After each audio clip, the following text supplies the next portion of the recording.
тэгээд хүмүүсээ бэлэн мөнгө, үнэт идэл, хадгаламж гих мэтчлэн. Европт байгаа юм бол хурдган шиг тэндээсээ гаргаарэ. Хувьцаа байна уу? Хувийн тэтгэврийн хоригдлол байна уу? Хадгаламж байна уу? Бэлэн мөнгө байна уу? Банкн дотор илүүдэл мөнгө. Алт мөнгө гих мэт шин тэндээ авцсан байгаа бол бүгдийг өөр тишин яг одоо хурдган шиг явуул. Яг гэх юм бол тэнд амьдарч байгаа хүмүүс нь бүгдээрээ зүхтах шийдвэр гаргана. Тэгэхээр дэндүү их мөнгө, дэндүү их хүмүүс, дэндүү их хөрөнгө ингээ урсаад ахаараа Европын ийм тэнэг засгийн газар ямар шийдвэр гаргах юм бэ гэх юм бол хориглолчин.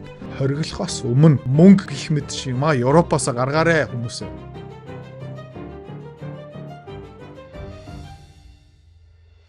10-20 жилийн дараа бидний хүүхдүүд түүхэн хичээл дотор, ном дотор юу унших юм бэ гэх юм бол хизээ Европын холбоо дууссан юм бэ, задарч эхэлсэн юм бэ, фейлдж эхэлсэн юм бэ.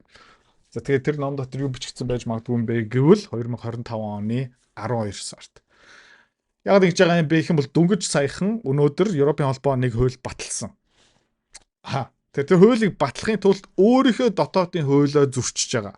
Иймэрхүү төрлийн хуулийг батлахын тулд бүх гишүүн орн нэгдсэн байдлаараа дэмжих ёстой. Нэгдсэн байдлаараа дэмжээгүй тэгсэн хэрнээ энэ хуулийг баталсан. Яаж тэгсэн бэ гэх юм бол онцгой байдлыг зарлаад өөрийнхөө үндсэн хуулиа хүчингүй болгоод гишүүн орнуудынхаа эрхийг хаагаад тэр хуулийг баталсан. Ямар хууль юм бэ гэх юм бол өмнө гишүүн орнууд 6 сар болгон цуглараад юу хийдэг байсан бэ гэх юм бол шийдвэр гаргадаг. Европын холбоо нийтээрээ Оросын хөрөнгийг царцаасан хэвээр үлдээх үү? Оростой оногдуулсан санкц хориг гих мэтчлэн хэвээр үлдээх үү? Ерөнхийдөө 6 сар болгон сунгаа явж исэн. Одоо юу болсон бэ гэх юм бол тэр онцгой байдлаар зарлаад өөрийнхөө үндсэн хуулиа зөрөөд тэрийг хугацаагүй болгосон. Тэгээ Оросууд хизээч тэр мөнгийг авахгүй байж магадгүй. Нэмээд ямар нэгэн байдлаар гишүүн орно тэр царцаасан хоригуудыг ингээд дэмжихгүй юм бол тэр гишүүн орн Оросын хөрөнгө царцаас мөнгийг буцаагаад шилжүүлэх эрхтэй. Тэр боломжийг ерөөхдөө одоо хаацсан. Яг гэх юм бол Чех улс, Словак улс, Унгар улс гих мэтшин юу хийх гэсэн бэ гэх юм бол за энэ мөнгийг буцаагаад аваа. Яг гэх юм бол Европын холбоо энийг хулгай хийх гэдэг. Хулгай хийхцэн дараа хэдүүлээ шүүхтэлсэн бид нар унана. Тэгэхээр бид нар энийг алдан хүү торгуул бүх юмтай нийлүүлээд эргүүлээд төлнө. За тэгэхээр Виктор Орбан яг нэг цагийн өмнө энэ твитийг гаргасан юу л жинэ гэх юм бол Брюсселс сууж байгаа Европын холбооны удирдагч нар өнөөдөр тий crossing the Rubicon гэж байгаа. Rubicon гэж байгаа. Энэ Роми үеийн үг Julius Caesar Rubicon голыг даваад тэгээ буцах боломжгүй болоод тэгээ Ромыг ерөөхдөө эзлээд авцсан. За иймэрхүү юу л жинэ гэх юм бол өнөөдөр тий буцалтгүй ухрах боломжгүй алхмаа хийсэн. За тэгээд хууль засаглал гишүүн орны эрх ерөөхдөө байхгүй болсон. Тэгээд юу болж байна гэх юм бол Европын холбоо баг диктатур болж байгаа үстэй. За энийг амжилттай баталсныхаа дараа тий дараагийн алхам юу юм бэ гэх юм бол Бельги улсын ерөнхий сайдыг шахалтанд оруулах. Бельги улсын тий шийдвэрийг өөрчлөөд тэр царцаасан хөрөнгүүдийг хулгай хийх үндслийг гаргах. За тэгээд пропаганда хэвлэл мэдээллийн аль хэдийн ажилдаа орсон юу бичсэн бэ гэх юм бол хэрхэн Бельги улс тий Оросын хамгийн том нохоо дэмжигч болсон бэ гэсэн постуудыг гаргаж байгаа. Тэгээ Европчуудын төлгөө юу юм бэ гэх юм бол тий Бельги улсыг Унгар улс шиг тийм харилцаатай болгоно. Унгар улс өнгөрсөн 2 жилийн хугацаанд нэлээд их шавар хаасан. Европын тэр диктаторууд, тэр дайм мөрөөдөж байгаа хүмүүс. За тэгээ эргүүлээд Европын холбооныхан юу хийсэн бэ гэх юм бол Унгар улс холбоотой хуулиудыг царцаасан ерөөсөө дэмжихгүй. Унгар руу явах хэвээр санхүүгийн дэмжлэг татвараасаа буцаагаад авах хэвээр Европын холбооны төсвөөс гишүүн орн бүгдээрээ авах хэрэгтэй. Тэрийг нөхгүй. Ямар нэгэн байдлаар Унгар улсын асуудлыг Европын холбооны их хурл дотор ярилцъя гэх юм бол Европын холбооныхан зүгээр тий салавч өгчдөг. Тох байдаг. За бид нараас чамааг тгий шүү гэд энийг хинт хэлж байгаа юм бэ гэх юм бол Унгар улсд хэлж байгаа. Тэ? Яагаад вэ гэх юм бол одоо Бельги улс Европын хамгийн том төсөл дээр ингээд шавар хааж байгаа. Яагаад вэ гэх юм бол энэ мөнгийг буцаагаад өгөхгүй. Тэгээд Барт Вевер өмнө юу хэлж ирсэн бэ гэх юм бол окей. За энэ мөнгийг хэдүүлээ хамт хулгай хийх юм бол хамт төлөе шүү. Бүгдээрээ нийтээрээ. Нэмэлт орлого бид нар бүгдээрээ мөрөдөж байгаа. Зарим хүмүүс бүр алхмаа хийцэн өөрийнхөө пэйж эхлүүлсэн, өөрийнхөө онлайн дэлгүүрөө эхлүүлсэн, өөрийнхөө нэг жижигхэн подкаст эхлүүлж байгаа, өөрийнхөө бичлэгээ онлайн тавья За тэгсэн ингээд гар утсаараа юм уу камераараа бичлэг авлаа. Яаж засдаг юм? Яаж өнгийг өөрчилдөг юм? Яаж текст оруулдаг юм? Яаж сабтайтл оруулдаг юм? Яаж хэрэггүй юмыг хасдаг юм? Яаж нэмэлт бичлэг нэмдэг юм бэ? Тэрийг мэдэхгүй. 10 жилийн өмнө амар сүртэй, өртөг өндөртэй мэргэжлийн софтвер хэрэглэдэг байсан. Одоо юу болсон бэ гэх юм бол гар утсан дээр CapCut гэдэг гайхалтай аппликейшн гарсан байна. Заавалчгүй гар утсан дээр хийх хэрэггүй. Тийм. Компьютер дээр Canva гэдэг аппликейшн байгаа. Бараг мэргэжлийн төвшин өнөөдөр видео эдитинг хийгээд өгчдөг. Сурахад жоохон хэцүү.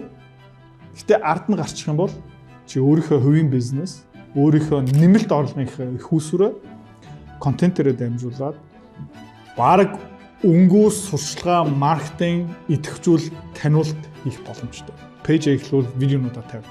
Тэгэл болоо. За тэр софтверуудыг CapCut, Canva-ыг сурмаар байгаа юм бол сонсоо. 59 мянгаараа миний онлайн боловсрал mentorship-ийн платформ дээр CapCut, Canva-гийн сургалт одоо гарч байгаа. Хин хийсэн бэ гэх юм бол яг миний одоо энэ видеогийг эдитлж байгаа баг хийсэн. Миний пэйжийг 300 мянган дагагч хүртэл аваа явсан хүмүүс мэргэжлийн видео эдиторууд чамд юу зааж өгөх юм бэ гэх юм бол гар утсан дээр компьютер дээр маш амархан ганцхан хоногийн дотор яаж видео эдит хийх юм бэ заагаад өгчнө. За 59 мянгаараа контентын ертөнц тавтан байрлана. Амжилт хүсье. Окей. За энэ мөнгийг хэдүүлээ хамт хулгай хийх юм бол хамт төлөй шүү. Бүгдээрээ нийтээрээ. Тэрийг эхлээд Европын холбооныхон эсэргүүцэж ирсэн. Ягаа юу үсэж ирсэн бэ гэх юм бол тэр чигтээ Бельги улсаар могоо бариулаад тэгээд дараа нь Бельги улс угаас шүүхтэр унна. Тэгээд Бельги улсын асуудал нь хамаагүй. Өнөөдөр хэдүүлээ зүгээр дайныг үргэлжлүүлээ. Маргааш нөгөөдөр юу болох нь надаа хамаагүй. Тэгээд Ursula von der Leyen угаас хэдэн жилийн дараа тэтгэврт гарчин Кая Каллас угаасаа байхгүй болчихно. Тэгээд юу үлдэж байгаа юм бэ гэх юм бол нөгөө мал дурак ард түмэн тэгээд тэр идэж уусан мөнгөний тооцоо төлөх нь тэгэл энэ миний асуудал биш ээ гэхэдээс байхгүй. Тэгээд тэрийг нь одоо хүлээн зөвшөөрсөн Европын холбооныхон. За окей хэдүүлээ хамт идэх юм бол хамт төлнө гэсэн амлалт өгсөн. За тэгсэн чинь Barty Weaver юу хийсэн бэ гэх юм бол дахиад шаардлага тавьсан. Нэмэлт тэ аюулгүй байдал бидний манай улсын аюулгүй байдлыг хангаад өгөө. Манай улсад дахиад мөнгө байршуул. Яагаад гэх юм бол Оросууд биднэртээ шууд шүүхтэлцээд эхэлнэ. Бид нар маш их тэ шүүх мөнх торгуул хуулийн зардлууд гарна. Тэрийг биднэрт гаргаад өгөөч гэсэн чинь одоо Европын холбооныхон. За юу яриад байгаа юм бэ? Бид нар дүнгэж хамт хулгай шийдвэр гаргасан шүү дээ. Одоо бити нэмэлт шаардлага тавиад байл та. Яагаад гэх юм бол тэ Украин улсын эдийн засаг ер нь хогийн цэг дээр өсөрч байгаа. Украины мөнгө ер нь эх жилийн 3 сард дуусна. Тэрнээс өмнө Европчууд заавалчгүй энэ мөнгийг шилжүүлэх ёстой. Тэрнээс өмнө тэр шин зэвсэг захиалгах ёстой. Тэрнээс өмнө Европын зэвсгийн компаниуд тэ мөнгөний авах ёстой. Тэгээ миний таамагаар тэр Европ руу урсж байгаа мөнгнөөс энэ Ursula von der Leyen янз бүрийн улс төрч угаасаа идж байгаа болохоор тэднэрт амар ашигтай. За тийм учраас ингээд шахаж байгаа. Тэгээ өмнө Brussels hot Европын холбооны төв ямар улс юм бэ гэх юм бол Бельги улсад байхгүй. Тэгээ Бельги улс жижигхэн хэрнээ Европын холбоон дотор маш том нөлөөтэй байсан. Яг гэх юм бол Европын холбооны төв дотор ингэ сууж байгаа болохоор. Тэгээ Европын холбооныхон юу хэлж байна гэх юм бол за та хэд өнгөрсөн 20 жилийн хугацаанд маш тарган сайхан амьдэрсэн. Одоо бид нарыг дэмжихгүй юм бол тэр цаг үе дуусна шүү. За тэгээд ер нь бол эх жилд Украин 71 тэрбум евро дутж байгаа. Тэрнээс илүү болно. Тэгээд эх 2-3 жилийн хугацаанд Украин улс үргэлжлүүлээр байлгахын тулд тэр мөнгө нь урсгахын тулд энэ мөнгийг заавалж хуулгах ёстой. За тэгээ энэ бүтэхгүй юм бол Европын холбоо бас план B, план C-га бэлтгэсэн байгаа. Номер 1 юу юм бэ гэх юм бол Европчууд өөрийнхөө улсуудаа ингээ ашиглаад өөрийнхөө татвар төлөгчнийхөө татварын орлогыг ингээ барьцаан тавиад бонд босгоё гэж байгаа. Гэхдээ энийг бас зарим улсууд нь эсэргүүцэж байгаа. Яагаад гэх юм бол Франц дампуурах гэж байгаа. Итали дампуурах гэж байгаа. Англи улс угаасаа дампуурах гэж байгаа. Германчуудын эдийн засаг ингээд нурж байгаа. Тийм учраас тэд нэр заавалчгүй юу авах гэдэг байна гэх юм бол тэр бэлэн мөнгийг авах гэдэг байгаа байхгүй юу? За тэгээд энэ бонд аргаараа босгох юм бол хэн энийг төлөө явах юм бэ гэх юм бол сонирхолтой заяа.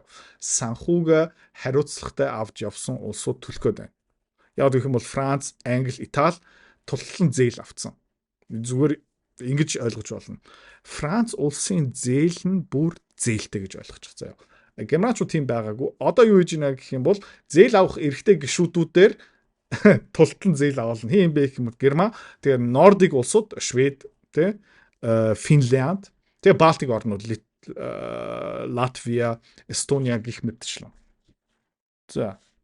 Тэгээ германчууд бас юу хэлж байна гэх юм бол окей, за тэгээ энэ мөнгийг хамт босгохгүй юм бол энэ мөнгийг хамт хулгай хийхгүй бол Европын гишүүн орны санхүүгийн хямрал гараад ирэх юм бол Германы банк, Германы төв банк, Германы төсвөөсөө та нарт туслахгүй шүү. Яг гэх юм бол 2008, 9, 11, 12 оны үеэр Европын холбоогийн санхүүгийн тогтвортой байдлыг хэн хангаж явсан бэ гэх юм бол германчууд.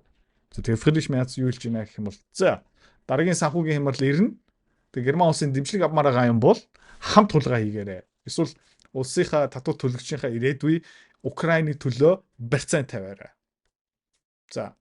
Тэгэд өмнө Виктор Орбаны хэлжсэн юм юу юм бэ гэх юм бол тий Европын холбоо өнгөрсөн 7 хоног өөрийнхөө хууль засаглалаа тэр чигтээ зүгээр хог болгосон. Тий нийтээр шийдэх ёстой юмыг хүчнгүй болгоод одоо Унгар улс, Словак улс гэх мэтшин тэдний тий вето power, вето эрх татгалзах эрхийн устгацсан. Тэ. Тэгээ одоо Оросын Европ байгаа 210 тэрбум баг мөнхийн тийм гацаачж байна. Тийм эрхтэй байгаа. Ягаад тэгж хэлж байгаа юм бэ гэх юм бол энэ мөнгийг Европчууд Оросуудад буцаагаад өгөх юм бол Европын эдийн засагт муугар нөлөөлнө. Яаж тийх юм бүүмэд. Тэгээд энэ мөнгийг эргүүлээд өгчих юм бол Оросууд илүү их мөнгөтэй болно, илүү их зэвсэг аавн тэгээд Европ руу дайрах магадaltaй учраас бид нар энэ хүмүүсийн мөнгийг буцаагаад өгөхгүй суурийг тавих ёстой. Төсөөл үзэж заяа. Та хэдийн зүгээр банк та нарт дургу болсныхан дараа та хэдийн хадгаламжийг зүгээр цацаагаад хүүгийн орлогыг өөрөө аваад за өөрөө ашиглаад тэгээ үндсэн мөнгийг одоо бараг 4 жил буцаагаад өгөхгүй ингээд царцаацсан явж байгаа заяа. Тэгж болох юм уу? Тэр юу гэсэн үг юм? Тийм ээ. Хууль бус ахгүй юу? Тэгээ Европчууд яг ийм юм сайхан хийж байгаа. За, нэмээд Словак улс дээр ингээд дарамтаа нэмэгдүүлж байгаа. Роберт Фико, Виктор Орбан эдгээр юу хэлж байна гэх юм бол за ийм алхам хийх юм бол манай санхүүгийн систем байхгүй болно. Манай банкны систем байхгүй болно. Европын төлбөр тооцооны систем үгүй болно. Арабчууд, Африк, Аз, Америк, Япон, South America гэх мэт тэр орнууд манай улс дотор нэг ч цөөргө байшуулахгүй. Тэгээ аль хэдийнэ ер нь бол мөнгө нэг урсаад эхэлсэн. Тэгээ өчтөр уржигдэр мөнгөний ханш алтны ханш ягаад өссөн бэ гэх юм бол амар ойлгомжтой. За тэгээ нэмээд энэ захиаг заяа. Антонио Коста, Ursula von der Leyen руу ингээ явуулсан. Тэ? Эстони улсын ерөнхий сайд, Финланд улсын ерөнхий сайд, Ирланд улсын ерөнхий сайд, Латвия улсын ерөнхий сайд, Литванигийн ерөнхий сайд, Польш улсын ерөнхий сайд, Швед улсын ерөнхий сайд. Хурдхан шиг тэр мөнгийг булаагаад аваад Украинд өг. Окей. За тэгээ хэр их мөнгө тэнд байгаа юм бэ гэх юм бол энд харж болно заяа. Тийм Бельги улсад баг тий улсын Орос холбооны улсын мөнгө 180 тэрбум. Нийтээр хөв хүний мөнгө бас нэмээд байна. Францад 72 тэрбум, Япончуудад 58 тэрбум байгаа. Англид 74, Австрид 19, Швейцарт 17, Германд 11, Америкт 6, бусад орнуудад 9.7. За тэгээ энийг эргүүлэн төлөх юм бол хэн хэр их мөнгө төлөх юм бэ? Одоо нөө бонд гараад бүх юм барьцаан тавина штэ. Германчууд 51 тэрбум евро. Франц 34, Итали 25, Испани 19, Голланд 13.4, Польш 10, Швед 7.2. Хин хамгийн бага мөнгө төлөх юм бэ? Нөгөө Кая Каласын улс нь 446, Латвия 449, Литвания 974. Энэ нөгөө дайм мөрөөдөж байгаа орнууд байгаа байхгүй юу? Тэ? Эдгээр баг юм төлөхгүй Финлянд тэ яг Оростой залгаа 3.2 тэрбум. Тэ Швед 7.2. За. Тэгээд Герман улс хамгийн их төлж байгаа. Окей. Тэгээд Герман улсын дотоодын нийт бүтээгдэхүүний окей эсвэл улсын нийт орлогын хэдэн хувь юм бэ? 20%. Окей. Германы эдийн засаг хог болж байгаа. Ард түмэн бухимдаж эхэлж байгаа. тэнд салхи хэрэгж байгаа. Гэхдээ одоо германчууд яах гээд байна гэх юм бол Зеленскигийн алтан журлыг санхүүжуулахын тулд Герман улсын 1 жилийн дотоодын бүх орлогын 20% авч байгаа. Францын 15, Италийн 10, тэгээ бусад орнуудын 5, тэгээд энэ Кая Калас гэх мэт шин орнууд байгаа шүү дээ нөгөө тий Эстония гэх мэтчлэн 1%. 1%. За тий аимшигтай. Тэгээ эдгээр бүгдээ ингээ хуваагаад идэндээ. За Германы компаниуд хувийн хвшил юу хийж байна хэлж байна гэх юм бол бити. Тэг яг гэх юм бол Герман Франкфурт улс Германы бас дотоодын нийт бүтээгдэхүүн эдийн засгийн том хэсэг нь юу юм бэ гэх юм бол банк санхүүгийн салбар. За Бельги улсын номер 1 юу юм бэ гэх юм бол банк санхүү. Англи улсын номер 1 юу юм бэ гэх юм бол банк санхүү. Францын номер 2 юу юм бэ гэх юм бол санхүүгийн үйлчилгээ, банкны үйлчилгээ. Швейцар банк санхүү. За ингээд миний хэлэх гээд байгаа юм ойлгогдчих байна уу? Тэгээд Европчууд бас юу үзсэн бэ гэх юм бол Япончуудыг уруу татах гэж үзсэн. Тэгээ яагаад вэ гэх юм бол Япончуудад бас 58 тэрбум Оросын мөнгө байгаа. Тэгээ Япончууд юу гэж хэлсэн бэ гэх юм бол бити солиороод байгаараа үгүй. За тэгээ Англи улсын хувийн хвшил банкны сектор бас юу гэж хэлсэн бэ гэх юм бол энд бичсэн байна. UK bankers warn on plan to use Russian assets for loans to Ukraine. Англи улсын банкуд тэгээ дэлхийн одоо номер 3 санхүүгийн орн Англи шүү дээ. Одоо байсан юм да одоо бүр ингэ байхгүй болж байгаа л да. Юу хэлж байгаа юм бэ гэх юм бол энэ мөнгийг та нар булаагаад авчих юм бол шүүхтэр идүүлээ унана. Тэ иргэн төлөл дээр бид нар яана. Тэгээ янз бүрийн бонд ингэ гаргах юм бол эргүүлэн төлөлт нь найдваргүй. Ямар нэгэн байдлаар мөнгийг Украин руу явуулчих юм бол угаасаа иргэн төлөгдөхгүй гэж байгаа байхгүй юу? The expectation is that this is not a loan but a gift. За хүлээлт нь юу юм бэ гэх юм бол энэ бол зээл биш ээ. Зээл гэсэн шошго дээр наацсан байгаа. Гэхдээ энэ зээл биш ээ. Энэ юу юм бэ гэх зүгээр бэлэг. Тэгээд эцээ бид нар яах ёстой юм бэ гэх юм бол цаана барьцаан тавьсан юмнууд л халдах ёстой. Тэгээд сонирхолтой юм юу юм бэ гэвэл заяа. Тэ Европчууд одоо нэлээд их мөнгөтэй байгаа ч тэ. Оросууд бас мөнгөтэй. Тэ хаанаас юм бэ гэх юм бол Cyprus. Тэ Гректэй ойрхон нэг арал байгаа шүү дээ. Энэ тэ энэ доор Cyprus мөнгө. Гэхдээ Cyprus улсын мөнгө биш. Cyprus юу юм бэ гэх юм бол нөгөө татварын маш таатай орчин учраас тэнд айгүй олон улсууд, айгүй олон компаниуд, айгүй олон иргэн тэндээ мөнгө байршуулдаг. За тэгээд тэрний 145 тэрбумыг зүгээр булгаад авчихна. Францын 20 тэрбум, Голландын 20, Германы 20, Италийн 12, Австрийн 7, бусдын 11, Швейцарын 27 гэх мэт чи энэ бүгдийг зүгээр бид нар буцаагаад авчихна 230. Тэгээ ерөөхдөө тэнцүү болчихно. Окей. Европчууд өөрөө мөнгө алдна. Амар сонирхолтой. Би тэгээд ингээд энэ Европын холбооны удирдагч нар ингээд оюуханы коэффициент юу юм бэ гэх юм бол нэг 3 оронтой тав гарч ирэхгүй баха. За тэгээд юу болох юм бэ гэх юм бол энийг баталчих юм бол Европын банкны сектор байхгүй. Европын бондны зах зээл байхгүй. Алт улам их өснө. Тэгээд энэ Европын холбоо ямар шийдвэр гаргах юм бэ гэх юм бол улам их диктатур руу явна. Тэ? Гişүн орнуудаа ингээд доромжлон саана. Тэ? Тэгээ юу болох юм бэ гэх юм бол улам их tyranny руу яваад, улам их диктатур руу яваад, улам их юм тушаалаараа онцгой байдал зарлаад ингээ явах тусам гişүн орнууд нь эсэргүүцээд тэгээ хизээ нэг цагт зүгээр тэд нэр Европын холбооноос гарчихна. За. Тэгээ юуны төлөө юм бэ? Энийг зүгээр энэ хамгийн том тэнэглэл байхгүй. Яг юуны төлөө юм бэ гэх юм бол энэс болж байгаа.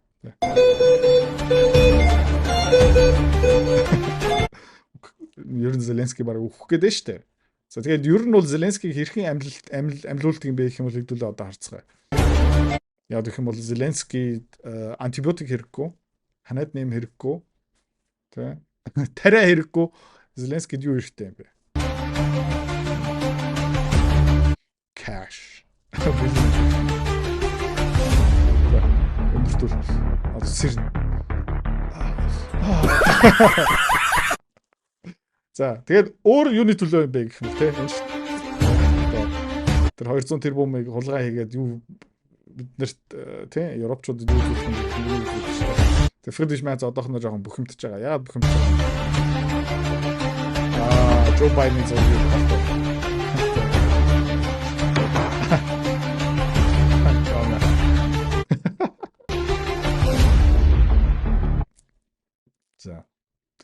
санал.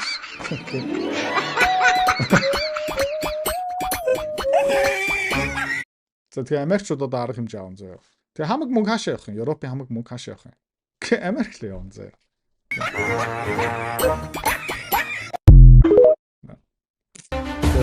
Энэ Зеленскийн ичээд хүчтэй юм аа. Дуустгүй юм аа, тий.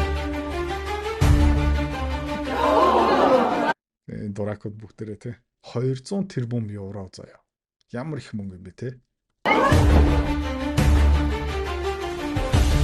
Тэгээд magically it's gonna disappear to алуу.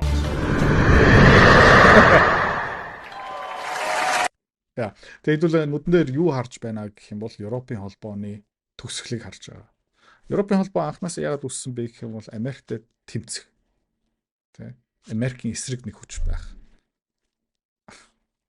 Тэгээ эцээцдээ юу болж байгаа юм бэ гэх юм бол Америкчуудад бэлэг болж байгаа. За яагаад гэх юм бол бүх мөнгө, бүх бүтээмжтэй хүмүүс.